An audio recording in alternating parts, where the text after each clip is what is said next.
Well, good morning, everyone, and welcome back. It's good to be together again. It's been quite a while.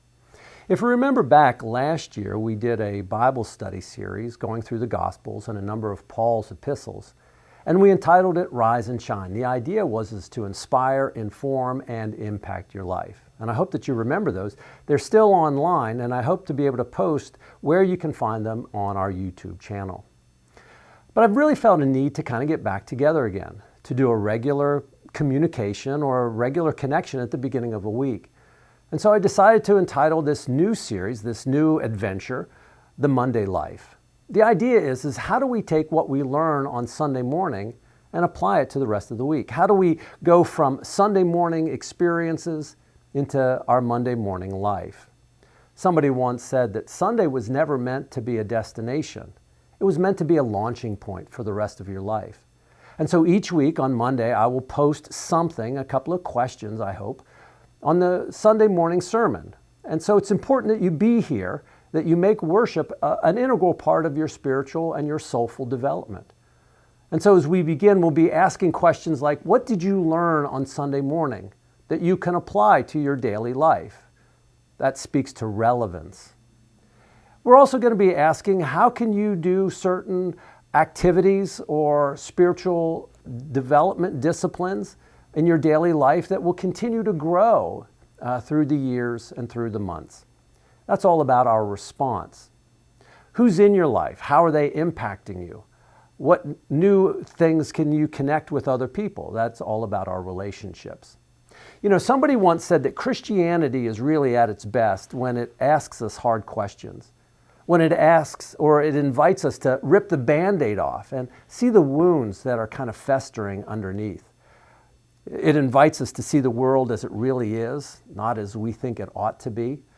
It invites us to look for hard answers and wrestle with the answers that we get from them. It invites us to continue to grow, to depend on other people. But sometimes Christianity is its worst when it thinks it already has all of the answers.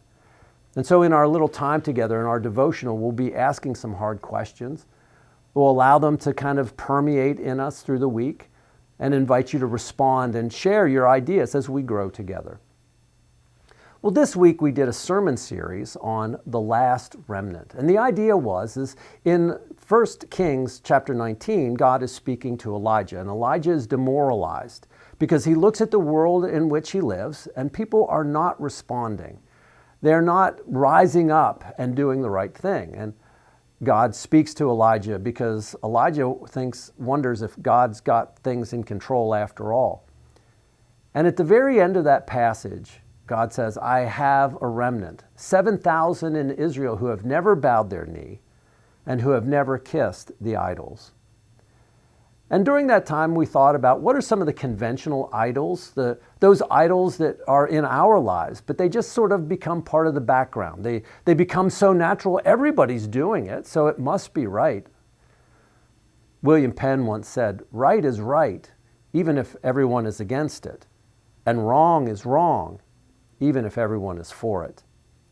And so as we begin this new week, as we begin to think about our own lives, do you have conventional idols that are dictating who you are, your identity, your self-worth, your value, and who you become? We mentioned that there are three that often rise up in all of us. The first one is time. This idea that we don't have enough time, that I would love to be a part of a small group. I'd love to be a part of a ministry. There's things that I would love to do. I just don't have the time. My schedule dictates who I am and who I can become. In an old book called Gulliver's Travels, the writer talks about the Gulliver being controlled by his God. And the Lilliputians, the little people, say, you carry your God with you wherever you go. It's on your wrist. Because you never do anything or make any decision that you don't consult it.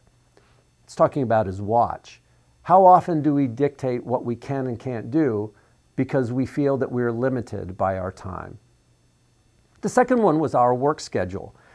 What we do, we need to have more. There's always this culture of more, of desiring more, so we work longer hours so that we can have more, but only to work longer hours? How much of your career is dictates what you do and what you say for others? And finally, the last one is our need for approval. We know that we should attend to our souls, but it's so much easier to be down at the ball fields where everybody else is there. We don't want to be left out. Charles Spurgeon, a pastor from the past century, once said that men will often more tolerate the fires of hell than they will the laughter of other people. How often have we ever taken a stand against those gods in our lives? Well, friends, in this week ahead, I hope that you'll think about which ways Jesus is challenging you, how those gods are infecting your life through the circumstances, the people, and the events that you will encounter this week. Well, I hope that we look forward to this time together, these Monday morning life, and figure out how is God working in our lives in a daily process and not just Sunday morning. Hey friends, until next time, remember, you're in my prayers and that God is still at work, whether you're aware of it or not. God bless.